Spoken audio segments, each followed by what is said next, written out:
I'm going to follow up a little bit on where Representative Griner was in discussions about combined reporting and the governor's tax proposal. In his tax proposal, they are calling for a $7.2 million reduction in corporate net income tax collections based upon a combination of factors. Have you had a chance to analyze that, what comprises the $7.2 million?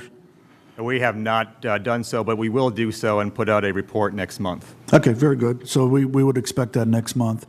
In that regard, last year I had asked in regards to combined reporting what the IFO had discovered in some of their studies. I had read a study where I believe it was between a 9 to 13% increase in revenues. And last year when I asked you, you had said around 10%. Do you still stand by that?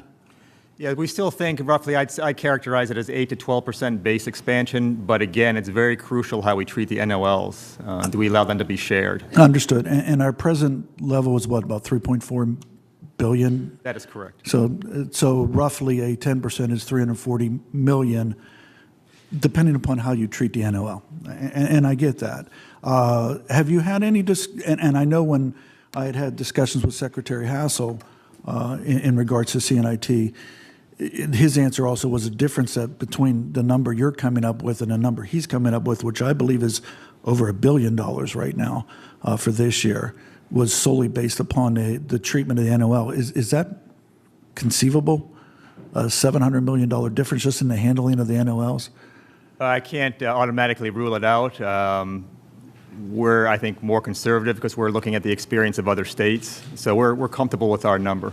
Okay, I appreciate that. And in, I guess it was 2013, we passed the add-back provision bill. And after we passed the add-back provision bill, which essentially was to grab those, what I don't know what you called them, abusive transactions? Is that what the terminology you used? That was the goal of the add-back provision, was to grab those abusive transactions.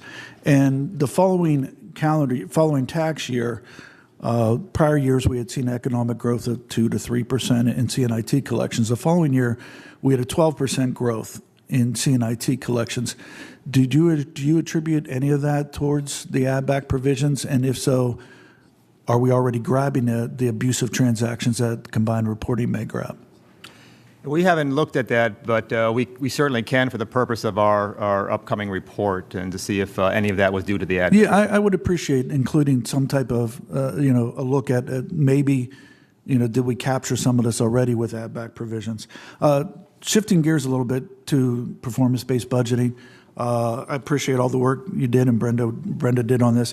And I was reading your testimony that you had submitted where you'd said for future years the same foundation will be used, but the reports will include more outcome-based metrics and benchmark comparisons, which I do appreciate, and it's something I've asked about as well.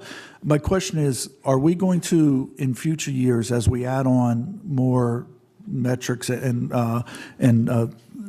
things of this nature and benchmarks, are we going to update, like we just did Department of Corrections and other, are we going to every annually go back to them, or are we going to wait every 5 years to revisit those?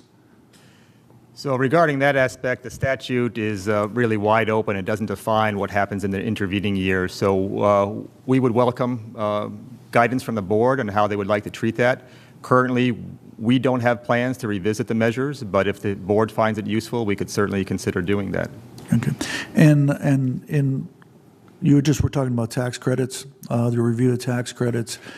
When we originally comprised a schedule for tax credit reviews, and I know we're doing 3 a year over a 5-year period, did we take into consideration which tax credits are up for renewal of when they were scheduled for analysis?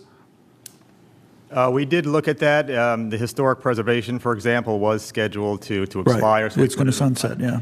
And at the back end of the credit schedule, see relatively new ones, so we need to collect those data before we can really do an analysis. So there was an attempt to look at when they expire and how new they are. And okay.